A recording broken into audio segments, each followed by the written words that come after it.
जय हिंद। आज के विषय में समझेंगे। अक्सर आपने यह सुना होगा कि विपक्ष दल की ओर से बीजेपी के ऊपर आरोप आए दिन लगता रहता है कि ये लोग चुनाव के टाइम में ईवीएम मशीनों में छेड़खानी करते हैं। ऐसे विषय में आज तक आपने कभी नहीं सुना होगा कि खुद बीजेपी का नेता कुछ ऐसा हिंट्स दे दे जिससे यह स्पष्ट नजर आने लगे कि वाकई में क्या ऐसा होता है। क्या ये आपके मन में कहीं ना कहीं एक पॉइंट झलकने लगेगा। तो आइए इन विषयों के ऊपर चर्चा करेंगे। जिस आर्टिकल के माध्यम से मैं आपको यह बता रहा हूँ, ये दरअसल बीते कल यानी 24 अगस्त का आप आर्टिकल देख रहे हो। यहाँ एक सांसद जो कि बीजेपी सांसद है, ये वही बंदा है जिसे आप यहाँ पे देख रहे हो। इनके ओर से एक बड़ा स्टेटमेंट आया जिसकी वजह से आज पूरा इंडिया में हलचल मच चुका है कि कहीं ऐसा तो नहीं कि ये बीजेपी का राज खोल रहा है या फिर ये बीजेपी से नाराज तो नहीं हो गया है। खुद बीजेपी का नेता होकर ऐसा क्यों कर रहा है, क्या इसके पीछे कोई षड्यंत्र है। तो इन सभी विषयों के ऊपर आइए चर्चा करते हैं। या तो ये काफ़ी ज़्यादा मूर्ख है या फिर ये इन्हें कुछ एक बड़ा चीज़ चाहिए या फिर ये चर्चा में आना चाहता है। ऐसा कुछ मन में सवाल आ रहा है जनता के। तो आओ समझते हैं कि आखिर मामला क्या है और कितने विपक्ष को इससे फायदा होगा। यकीनन इस पे कोई शक वाली बात नहीं है कि आज दुनिया आधुनिक की ओर कितना तेज़ी से बढ़ रहा है। ऐसे में इंडिया पीछे क्यों रहेगा। यहाँ भी जो चुनाव प्रक्रिया की जाती है, गिनती का जो प्रक्रिया है वो इससे थोड़ा आसान हो जाता है। यही वजह से ईवीएम मशीनों का यूज किया जाता है, जहाँ बड़े ही आसानी से आप चित्र देख के अपने मन पसंदीदा नेताओं को जिताते हैं।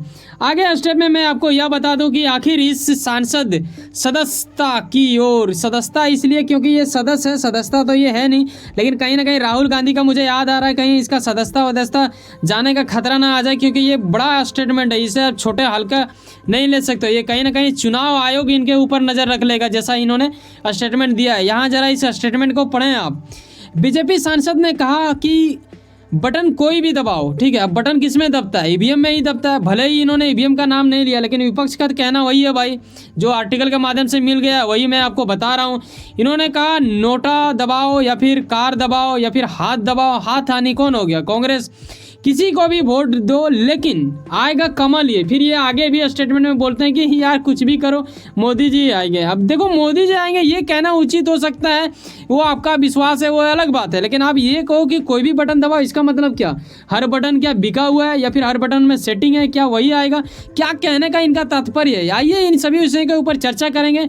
कुछ ऐसे बातें हैं जो कहीं ना कहीं कुछ चीज़ों को छूता है, जो आपके हृदय में थोड़ा पीड़ा भी दे सकता है। अगर आपने काफ़ी ज़्यादा मेहनत किया है, आप कोई चुनाव आयोग से आते तो नहीं होंगे, लेकिन देखो अगर चुनाव आयोग वाले आपके इर्द गिर्द में है तो कहीं ना कहीं आप उसके तक यहाँ पे इंफॉर्मेशन पहुँचाने के लिए, या फिर आप जब सुनोगे तो आपको झटका लगता है, क्योंकि कहीं ना कहीं वोट सबका अपना एक पसंदीदा चीज़ होता है। और ये तो सिर्फ विपक्ष का ही नहीं, जनता के साथ खिलवाड़ है भाई साहब। ऐसा कैसे हो सकता है कि अगर कोई कांग्रेस को देना चाहे तो वो बीजेपी को कैसे जिता सकता है, वो तो कांग्रेस को जिताएगा ना। अगर कांग्रेस को वोट देगा तो ये बिल्कुल गलत वाली बात हो जाती है। और इसमें पप्पू यानी राहुल गांधी भाई साहब, इसे भी झटका लग गया, क्योंकि यार अभी हाल ही में एक चुनाव हुआ जिसमें आपने देखा कि कांग्रेस जीता। ये कैसे मुमकिन हुआ अगर ऐसा कुछ हो रहा होगा तो। यकीनन अगर मैं अपनी पर्सनल राय दूं तो मुझे थोड़ा डाउट लगता है कि इतना ईवीएम मशीन में तो नहीं हो सकता है भाई। लेकिन एक ऐसा आर्टिकल मैं दिखाऊंगा आगे स्टेप में आपको, 2018 का वो आर्टिकल होगा जिसमें करीब 6.5 लाख मशीनों का जिक्र किया गया है। देखो ये एक दो मशीन में खराबी होता है चलता है, लेकिन उतना थोड़ा मन को ठेस पहुंचाएगा। तो आइए आगे स्टेप में समझते हैं, लेकिन उससे पहले और कुछ हमें समझना पड़ेगा कि आखिर ये बंदा है कहाँ।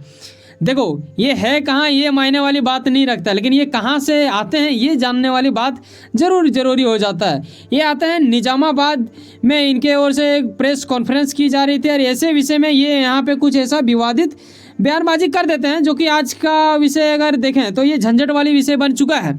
यहाँ पे मैं इन दोनों को क्यों लगाया हूँ, योगी और मोदी को, क्योंकि योगी को भी इन्होंने लपेटने की कोशिश या फिर इनका एग्जाम्पल देते हुए या फिर इनका एग्जाम्पल चोरी करते हुए, या फिर आप कह सकते हो कि हाँ एक बीजेपी नेता छोटा नेता रहे चाहे बड़ा नेता रहे, वो बीजेपी में जितने भी नेता कुछ कर रहा है उसको वो बिना कॉपीराइट के यूज कर सकता है। तो यही वजह है कि बुलडोजर का भी जिक्र किया गया, आगे मैं बताऊँगा। दरअसल आपको पता है कि 2024 में चुनाव आने वाला है, लेकिन तेलंगाना में विधानसभा और लोकसभा दोनों चुनाव होने वाली है। ऐसे विषय में वहाँ की गंभीरता थोड़ा बढ़ जाता है, क्योंकि वहाँ काफ़ी ज़्यादा जिद्दोजहद और प्रयास नेताओं की ओर से शुरू कर दिया गया है। जीत की एक तैयारी, जीत की एक प्रचार प्रसार, ये हर नेता लोग करता ही है। ऐसे में ईवीएम एक बड़ा सवाल बन के आया है। सवाल ये है कि आखिर इन्होंने ऐसा कहा क्यों भाई। सब के मतलब वोट किसी के बोलते हो मोदी आए, ये एक अलग बात हो जाता है। कहीं ना कहीं विश्वास और घमंड में बस थोड़ा सा फासला होता है, या तो ये घमंड दिखा रहे हैं या फिर ये विश्वास ओवर कर लिए, यही चीज़ कई विपक्ष का कहना है। और आपने देखा कि कांग्रेस का भी ट्वीट कर दिया गया, यानी जिसे आप अब तो नाम बदल चुका है, x.com कहना पड़ेगा। तो ऐसा कुछ मैं दिखा देना चाहूँ आपको, थोड़ा हिस्ट्री की ओर जाइए और इसे भी याद करने की कोशिश करें।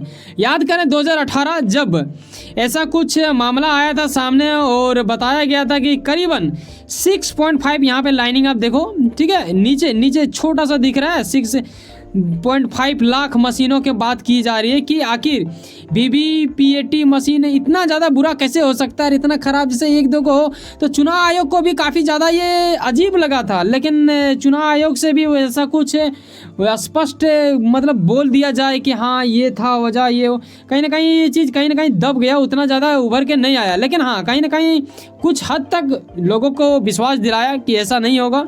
यकीनन मशीनें ख़राब हो जाती हैं, इसमें कोई बड़ी बात नहीं होती है, लेकिन हाँ कहीं ना कहीं जांच पड़ताल होते रहना चाहिए। अब आगे यहाँ पे ये देखें कि बीआरएस नेताओं की ओर से बीजेपी पर निशाना साधते हुए ऐसा चुनाव आयोग के प्रशासनों को ये जरूर बता दिया गया है और ऐसे में मांग रखा गया है कि कृपया इसके ऊपर जांच की जाए। जिस प्रकार इन्होंने स्टेटमेंट दिया ये काफ़ी गंभीरता वाली बात हो जाती है। ऐसा आप एक नेता होके बोलोगे तो कहीं ना कहीं लोगों दूर तक पहुंचेगा, और खास करके ईवीएम जो कि एक अहम रोल निभाता है चुनाव में, तो कहीं ना कहीं ये चीज़ एक झटका देने वाली बात हो जाती है। लेकिन साथ में आपको यह भी समझना पड़ेगा कि अपनी प्रेस में इन्होंने, मैंने जैसे कि पीछे बताया, बाबा बुलडोजर को याद करते हुए इन्होंने बुलडोजर का इस्तेमाल तभी किया जाएगा जब पत्थरबाजी की जाएगी। ये सवाल आ जाता है उन लोगों के ऊपर जो लोग पत्थरबाजी करते हैं। अब सवाल आपके मन में ज़रूर कुछ ना कुछ सामुदायिक या फिर कोई जाति, कोई धर्म, एक मेन मुद्दा या फिर बुरा मुद्दा, जो भी मुद्दा कहो, लेकिन मेरा मानना है पत्थर फेंकने वाला बुरा होता है, चाहे वो किसी भी जात का हो। वो कौन है, कौन लोग करता है, यकीनन आप कमेंट में बता सकते हो। आगे स्टेप में समझते हैं, तोड़फाड़ करना बुलडोजर का काम होता है, सड़कों पे चलना, ना कि घरों को तोड़फाड़ करना। लेकिन कभी कभी मजबूरियाँ ऐसी आ जाती हैं, ऐसी कुछ हादसा होता है, कुछ ऐसा मजबूरन करना पड़ता है या फिर कुछ नियम के तहत भी करना पड़ता है। जैसे कुछ कांड कर दोगे तो करना ही पड़ेगा, ये अनिवार्य होता है। मैं एक एग्जाम्पल, एक डॉक्टर अगर दया करेगा तो इलाज नहीं कर सकता, ऐसा मेरा मानना है। तो मैं किसी भी चीज़ को समझाता हूँ तो उस वक्त मैं इस चीज़ का प्रयोग अवश्य करना चाहूँगा। क्या ये मोदी जी का नाम खराब करने पर तुल गया है, या फिर मोदी जी के बिना कुछ जानकारी दिए इन्होंने कुछ कर दिया? हो सकता है छोटा नेता है, बड़ा नेता तो अभी इन्हें कह नहीं सकते हो। तो कहीं ना कहीं बड़े नेताओं के पास ये सब बात पहुंचता ही नहीं है तुरंत यार, बहुत देर से बाद में पता चलता है। जब तक लगता है वहां तक पहुंचेगा तब तक कुछ ना कुछ स्टेटमेंट पूरा इंडिया में फैल ही जाएगा। ऐसे में मोदी जी इसके ऊपर स्टेटमेंट देगा या नहीं देगा, ये एक बड़ी सवाल रहेगा। अब देखो क्या होता है। ये तो बंदा की ओर से बोल दिया, झाड़ू वाला पार्टी भी नाराज हो गया होगा, भाई साहब अभी इनको भी चुनाव लड़ना है, हर वो नेता नाराज होगा यार, ऐसा स्टेटमेंट नहीं आना चाहिए था। अब देखो इसके ऊपर जांच पड़ताल चुनाव आयोग के पास भी रिक्वेस्ट गया है, क्या होता है। कांग्रेस की ओर से भी स्टेटमेंट आया है कुछ, सुनो ना कहीं आप कुछ ना कुछ काम करते होंगे, यकीनन अपने काम के प्रति काफ़ी ज़्यादा उम्मीद रखते होंगे, यकीनन आपका मेहनत आपका मंजिल बन के मिले। इसे सुनो ना, सब्सक्राइब कर लो, पावर ऑफ चांस, और जुड़े रहो मुझसे। चलो मिलते हैं किसी नेक्स्ट वीडियो में। बाय, जय हिंद, जय भारत।